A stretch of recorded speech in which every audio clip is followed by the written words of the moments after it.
Excellent. Okay, so a question that is asked commonly is about Allah's knowledge. That since Allah subhanahu wa ta'ala knows everything, then what is the point of it all, right? I mean, does Allah's knowledge negate purpose? It's basically the question. Human purpose in life. And the answer, of course, is no. And how do we prove that? I want you to think about, let's go back to the game that you're playing, the Call of Duty or Forza or whatever else, right? So the fact that the programmer created the program in this universe, this alternate universe within the program, within the game for you, that has a set number of choices that you make, okay? The speed, the turn, whether you hit the nitrous or you don't hit the nitrous, or whatever the case may be, or and you get you don't do that well in the first race, you race again, you don't do well, you did a little better but not enough, and you don't have the right engine yet, so you win the first race, you get another engine, you win the second race, you get the turbo, you win the third race, you get something else, and now you're flying, and you're doing great, right? And every time at every level you're gaining points. Every time you gain points, you're like, yes, right? Then you go back again. You're like, I'm going to get more points this time. And you want to run the same race, right? Because I want to get a better lap time, right? I want to be able to finish this race with a better speed, a stronger turn, you keep this need for perfection that you have in a simple game is like a microcosm, like a little world that simulates or emulates the world that we live in today, okay? The fact that you keep going back to the game to do better tells you that you have this innate need to perfect yourself and to feel the sense of pleasure inside of you that can almost be addictive, right? Right? But why do you keep going back? Even though, let's say you hit the top score, you're still going to go back and want to do it again, right? Think about Michael Phelps, for example. Michael Phelps, you guys familiar with Michael Phelps, the swimmer? Michael Phelps, 1 year, he got the most number of medals that any Olympian had ever gone in swimming, okay? And after that, when he reached the pinnacle of his career, he only started to go downhill after that. Why? Because he connected his goals with what is limited. And what was limited was that gold medal that he wanted, or the 3 or 4 or 5 gold medals that he wanted. After that point, he didn't have any purpose in life. That was his life purpose. Since he was a child, all he wanted to do was be an Olympian and be the world record holder and be the fastest swimmer on earth. Once he achieved that goal, there was nothing else for him to achieve. He reached the ceiling. It was a limited goal, and so once he reached that pinnacle, that's it. He reached the limit. Now he has nowhere to go but down. Why? Because he connected himself with a limited goal, right? When you play a game, right, and you keep wanting to play the game over and over, once you hit that ceiling, you want to prove to everybody that you're still the top player. So, yeah, I can hit that score. I can go 1 or 2 more, right? But it still doesn't have the same flavor or taste unless somebody beats you. Then that goal is renewed. Why? Because your goal is limited. But it still feels just as good when you go back and play again, right? And this is why you find people like Michael Phelps, he came back to swimming after that. But this time, his mentality was different. His mentality wasn't just to win gold, but to actually enjoy swimming. And then he connected himself with USA Swimming to improve, the swimming program for the United States, for example. Could be another swimmer, another sport, another country. You see? Okay?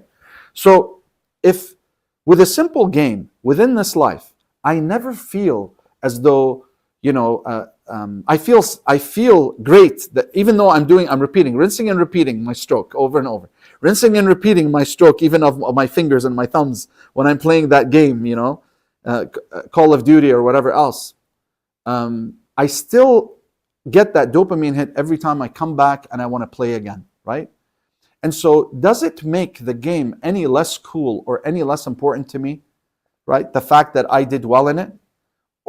For me to keep going back over and over and over again tells me what, Nick? Tells me, no, I still enjoy it, right? So, that means, look, in this life, it's the same system.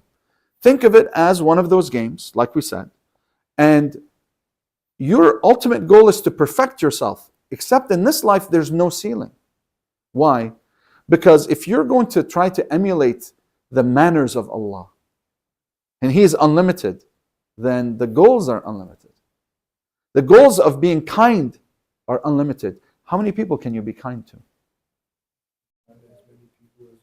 Right? Think about how many billion there are on this earth. How much can I improve my kindness? Today I might give a meal. Or today I might give a smile. Tomorrow I might give a meal. The day after that I might give money. The day after that I might build a home for someone. The day after that I might help their children. The day after that, the possibilities become endless, right? Does that make sense? So the possibility for good becomes greater and endless. So which means that in this system, the Creator Himself giving me all the choices, to go back to the whole idea, does God's knowledge negate my purpose in this life? No, because my purpose is to thank Him for allowing me to know Him. That's number one, right? And for giving me the opportunity to show Him how much I appreciate Him in this world. Through what? Through the choices that I make, right? Therefore, my choices are good, right? Because He gave me the ability to choose. Also, of course, they don't negate. Why? Because the fact that the programmer knows all the choices doesn't mean that he controlled your choices. Because He gave you choice, that means that He gave you the controller and He told you, you can move around and maneuver, But I'm going to give you a set number of laws and I want you to move in that direction. If you follow the GPS, then you'll get there. I was in this car with this brother once, and a GPS has the preloaded maps and everything, so it knows everything already. So if you're going to go this way, it's going to know which way you're going. If you tell it I'm going to go this way, it knows exactly which way you're going. Does that make the GPS any less important for me to get to my place, to my end destination? No, it doesn't. Now, what could happen is while I'm on my way, this guy picked me up from the airport. May Allah give him tawfiq, Dr. Ahmed Ibrahim, I remember, in Indianapolis. And shout out to him, of course, and to the crowd in Indianapolis. And he was driving me back from the airport, and there was construction. And the GPS was talking, but he was busy talking to me. So he missed the first turn. He missed the second turn. Next thing you know, we end up coming late to the program. Why? Because even though the GPS was on, the directions were there, he wasn't listening. So I might have the manual there, right? But if I don't follow the manual, or I get distracted and I follow part of it but not all of it, it's kind of like being in a class and you're listening attentively, and then all of a sudden you doze off or you think about something else. Then the teacher tells you, Nick, so what do you think? Right? And then you're like, huh? What were we talking about? I wasn't paying attention, right? That's on me, right? But the fact that God created this program, gave me all the choices, it means He knows all the choices that are before me. And He knows that just like my teacher or my parents would know, that most likely I will choose to do this versus that, okay? But He's not going to control my choice. And the fact that He's not going to control my choice is what makes this life fair. Now, if He controlled my choice, then yes, what would be the point of it all? You see? Okay? So then Allah's knowledge does not contradict, my choice and my purpose in life. Okay? Why? Because Allah does not control my choices. He gives me free will in those things. And other things, the things that I need in order to thrive in my life, out of His benevolence, He pre-programs my eyes to blink a certain number of times, my heart to beat a certain number of times, my liver to work in a certain way, my heart to work in a certain way, right? And if it's just a little off, or there's some defect that I have, whether it's in my lungs or in my heart, then I realize what? I realize, wow, this is such an intricate system, right? And He still allows me to survive through these things to realize how intricate and how fragile life is. Isn't that amazing? Right? Yeah. Yesterday there were also some good questions that were asked, right? I know we didn't record them yesterday, but I think it's good to ask them as well today. What were some of the questions that were asked yesterday? I'm not sure I remember, but I have a personal question. Okay, go ahead. Abul Fadl, yeah. So theoretically, this is a little bit off topic as well. Yeah, it's okay. Theoretically, if a person was to go, let's just take Target for example. A person was to go and steal from this corporation, this company. It's a very big company that is most likely scamming the people. It's people basically. Yeah. they're charging $12 for something small, Mm-hmm. $5 for a water bottle, maybe three, Mm-hmm. which is crazy. Mm-hmm. Would it really be wrong for a person to steal out of this evil corporation that's basically taking money away from people when they know they can just lower their sales down to help people out? Mm-hmm. Yeah, so the answer is very simple. Yes, it would be haram, would be prohibited, meaning Allah does not allow it. Okay, it would be a sin. Why? Because there are set laws, okay, in this land. The fact that we live in this land or any other land that has laws, it means that we've agreed to live here and we've agreed to abide by their laws.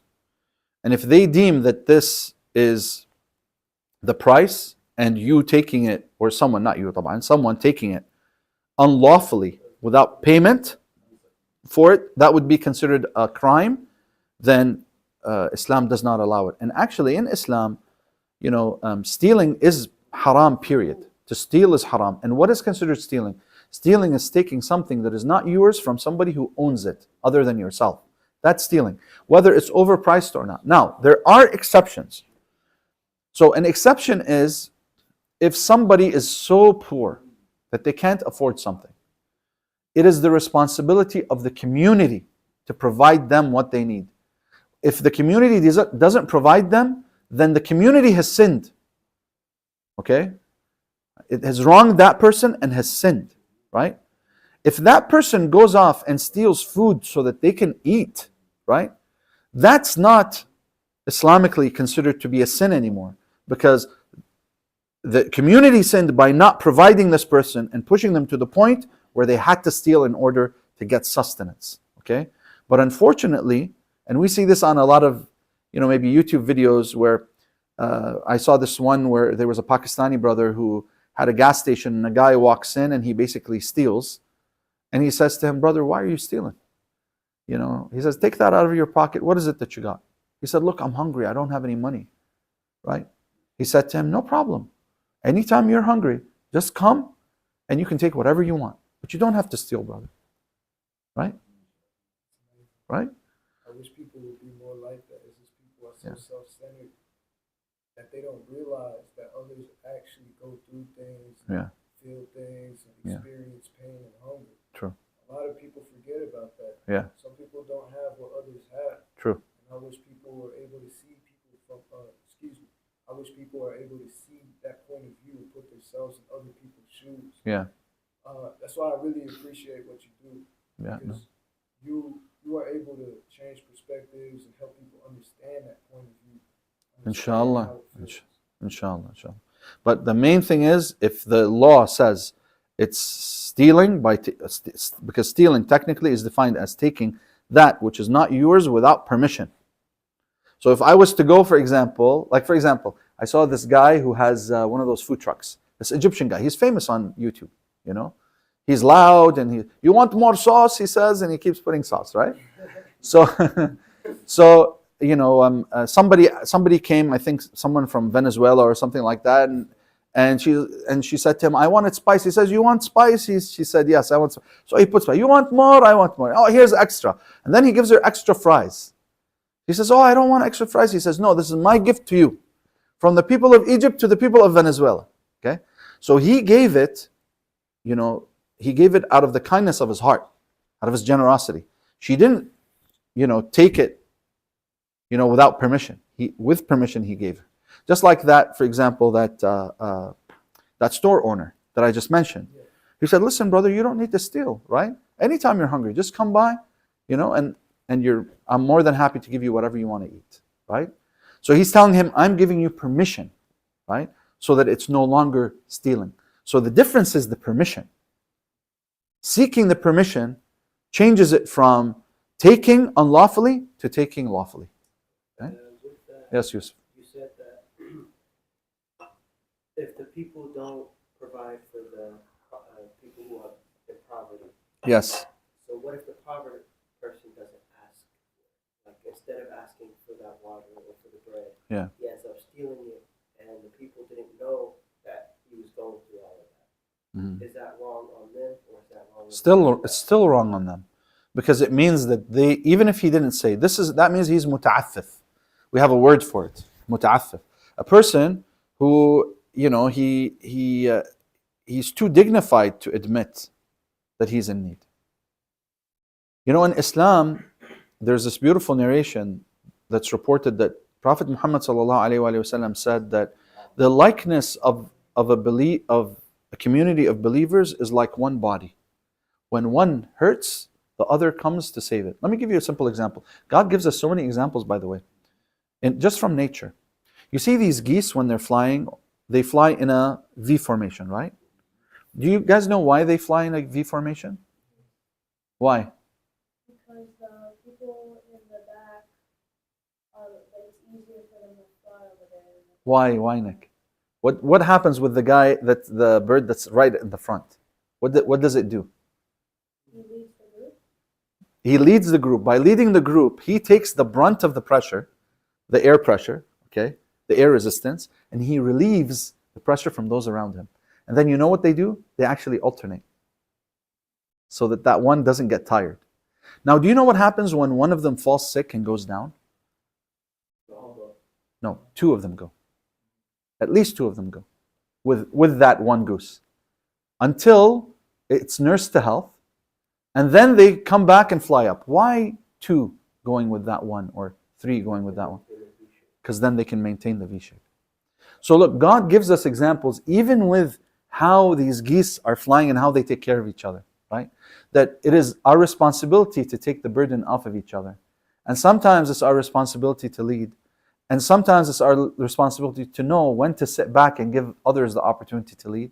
Because leading also is, you face a lot of resistance when you lead, right? And it can be very tiring, right?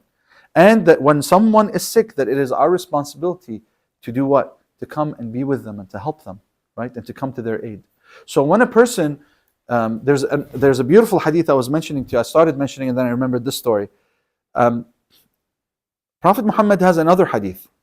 He says that when a believer is in need, for example, a neighbor, the person who's next, that neighbor who sleeps with a full belly while his neighbor sleeps with an empty one, has sinned. So it's our responsibility to know whether our neighbor, how am I going to know? It's my responsibility to go and knock on his door.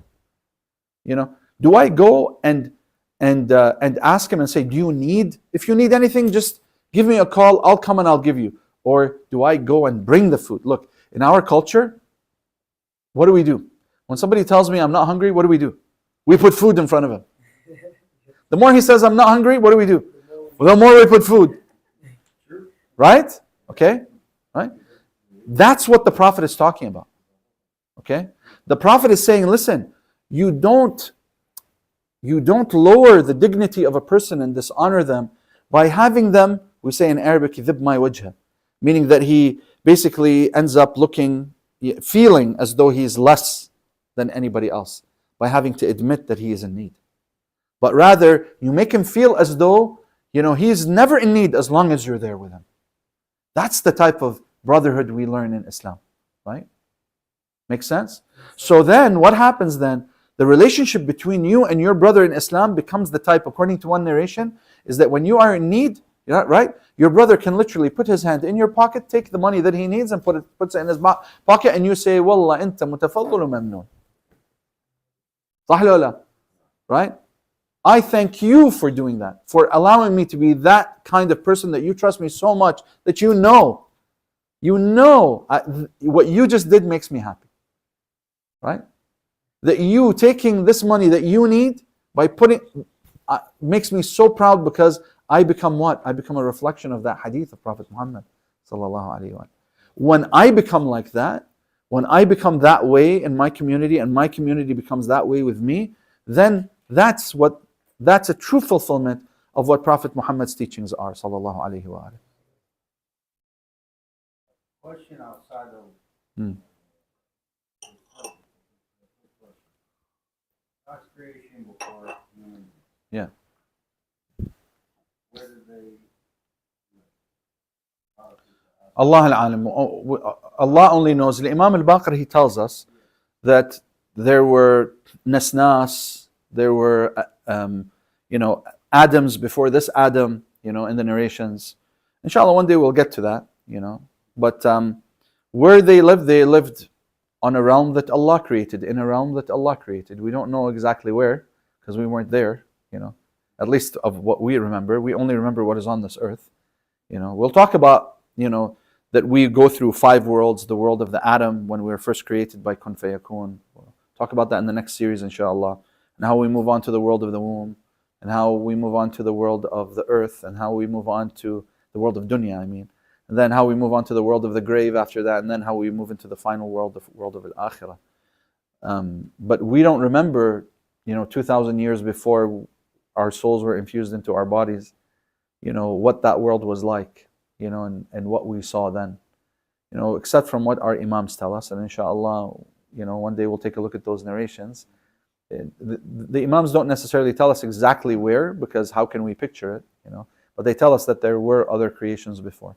For example, in the chapter of Al-Baqarah, chapter 2, verse 30, Allah subhanahu wa ta'ala speaks to the angels. وَإِذْ قَالَ رَبُّكَ لِلْمَلَائِكَةِ إِنِّي جَاعِلٌ فِي الْأَرْضِ خَلِيفَةً قالوا أتجعل فيها من يفسد فيها ويسفك الدماء ونحن نسبح بحمدك ونقدس لك.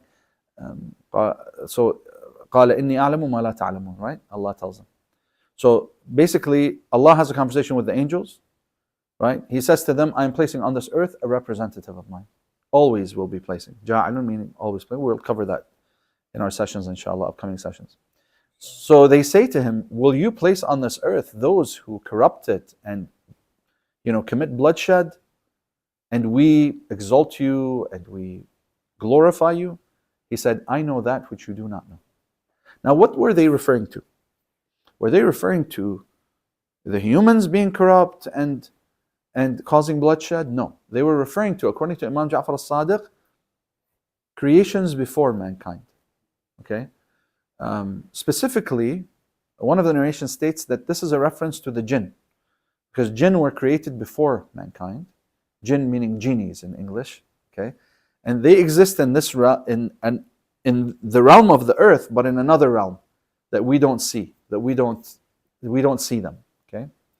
So yeah, so what were we saying? We're saying about the jinn, right? And what was the topic before that? I just lost my train of thought for a second. The worlds, yes. So they were talking about the jinn, about that verse. They were saying, look, because the jinn, when Allah created them, some of them, because jinn have choice just like we do. Okay, they will go through a day of judgment just like we do. Okay, so in that time when Allah created them, some of them they followed what Allah wanted, some of them no. Some of them were sinful and they were corrupt and they caused bloodshed.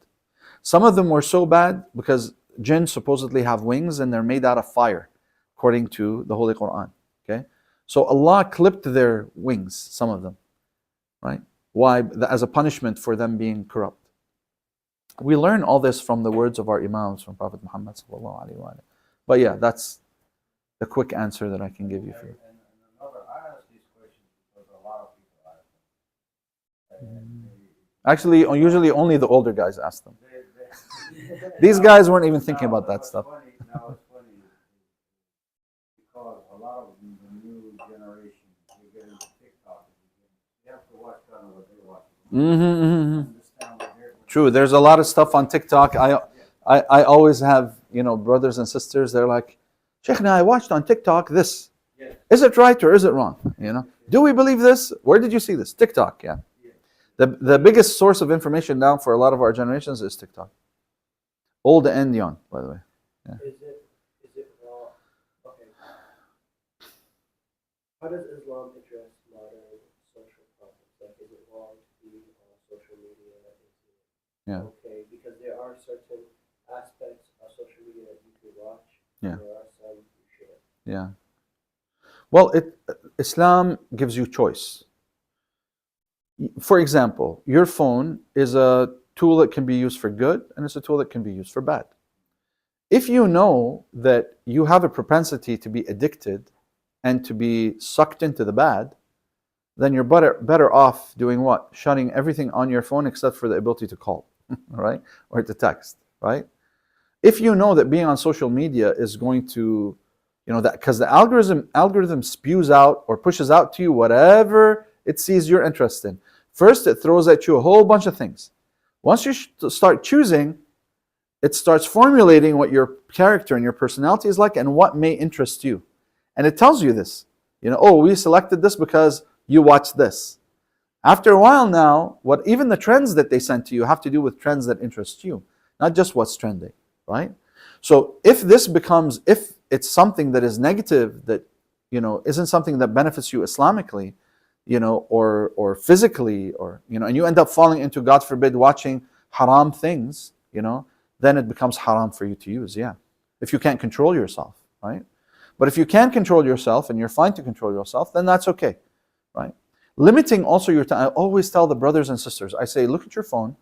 If you go into the settings, okay, and you see your watch time, like you can actually monitor how long you spent on your phone and which apps you used most, okay? And you can limit the time that you use the apps. You can limit the time even that you use your phone.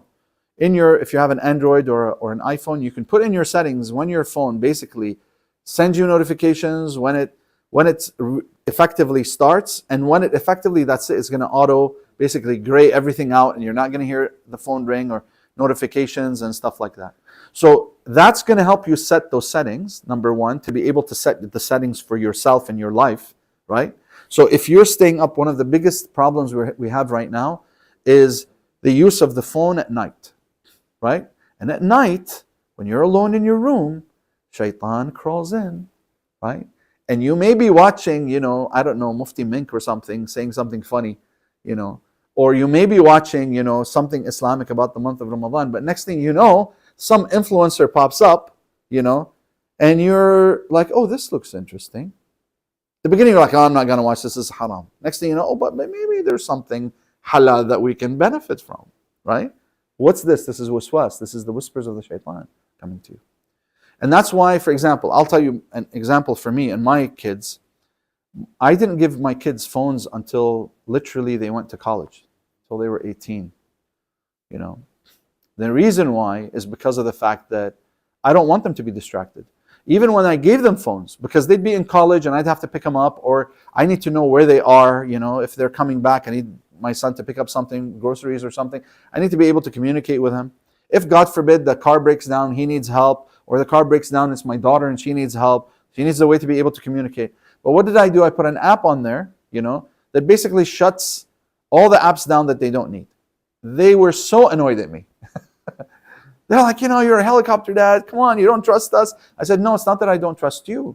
But they're Google and Facebook, Instagram, all of these app makers, TikTok, whatever they may be, Snapchat, they have hired the top psychologists and neuropsychologists and mathematicians in the world just to write algorithms that make you addicted. So it's not you, it's them. This is going to distract you from your school. You're not going to be able to get into law school if you're on your phone all the time. You're not going to be able to, become an entrepreneur if you're on your phone all the time, unless your entrepreneurship is through social media. That's a different story, right? You're not going to be able to become a doctor, if instead of staying up late at night studying, human physiology, in your textbook, you're studying human physiology from an influencer, God forbid, okay? Right? You see what I'm saying? So, I remember my son, he came to me, when was it? I think last year or stuff like that. We were in the car driving. And he said to me, Baba, I just want to thank you. I said, why? He said, because you really saved me from a lot of distractions. And my daughter right now is in law school. She came to me, she said the same thing. She said, honestly, I never had to worry about being distracted by anything. Why? Because, you didn't open that door for me. Sometimes you have to take the responsibility of, guiding your children and also guiding yourself and applying things for yourself. Sometimes you can't do it for yourself. So you get someone who, you respect, or someone you feel too shy to let down, right? Too ashamed to let down, to help you. It's exactly like when you want to be, an athlete, you need a coach. You need someone to coach you. Your coach is going to tell you, for example, if you're wrestling, right? Coach is going to tell you, listen, we're doing a weight cut, right? So don't eat this, don't eat that, don't go here, no staying up late. Your sleep is important, right? And so you follow. Why do you follow I was talking to one of the brothers in Seattle, and he's mashallah, he's a great athlete, a wonderful wrestler, state champion. And he said to me, we were talking, I wanted him to focus on his Arabic reading and to do his homework because he wasn't doing his homework. So I said, why is it that when you follow your wrestling coach, you trust him? He said, because you got to trust the process. You can't have a process without a plan. You got to have a plan, then you got to follow the process. I said, great. So when you're learning Arabic for the Holy Quran, it's the same thing. I'm telling you, here's the plan and here's the process. You got to follow the process, right? He said, whoa, okay, I get it now. Yeah, I never thought of it that way, So why do you think that it worked for you in wrestling and it's not going to work for you when it comes to your academics and your education? You have to have a plan and you have to have a process in place, right? So trust the process. That's what his coach would always tell him. Trust the process. And that's basically what the Prophet is telling us. He's telling us, look, God has given you a plan for yourself. And here's the process. Trust the process. It's when you don't trust the process that you make the wrong choices, Nick. You see? It's an issue of trusting in God. Because if God tells you, do this, go right, and you go left, that means what? You trust God or you don't trust God? You don't trust God. When your dad tells you, be this way, don't be that way, and you decide, well, you know what, I'm just going to do what I want to do, be what I want to be. Are you trusting him and his experience and the process and the plan he has for you, or no? No, I have a separate plan for myself. I have a different process. My process is eat a lot of junk food, stay up really late, and I'm going to be successful in life. Likelihood is, that's not going to happen. Right? Sorry to tell you. This is not going to happen. Right? Okay? So, even if you want to be a professional gamer, I know some guys, I know this guy in the Detroit Metro, and he's like a millionaire, but he made it through gaming. He does it professionally. Okay? Even he has to pace himself. Like he has a plan for himself and he has a process, right? Okay? Athletes are like that. Anyone who's successful is like that. Okay? Even when you go on Instagram and you see all these life coaches and they're telling you, we have a program for you, trust the process. Right? That's basically how you should look at it when it comes to Islam. Trust the process. Okay? Allah has an ultimate plan for us. If we follow it, we trust the process, then we'll be successful. We'll be state champions. We'll be successful in business. We'll be successful in our professions, right? And we'll be successful in this life by pleasing Allah. Khosh? Bet you didn't bank on all that for just that question. It was a full rounded answer. Any other questions? Any other questions? No? We're good? Okay. And I don't remember any from yesterday. Tomorrow, inshallah. Oh yeah. Yes. Yeah, so we applied, the question was, because we said a creator is greater than what they create, right? And we said if we apply this to limitation, then a creator is greater than limitation. The creator of limitation is going to be greater than limitation, which means he's unlimited. The question that arose was, okay, but a human, and I posed two questions, right? One was, what about AI? And then you guys kind of piggybacked on that, and you mentioned, and then Abu Hassan, I remember, mentioned something, right?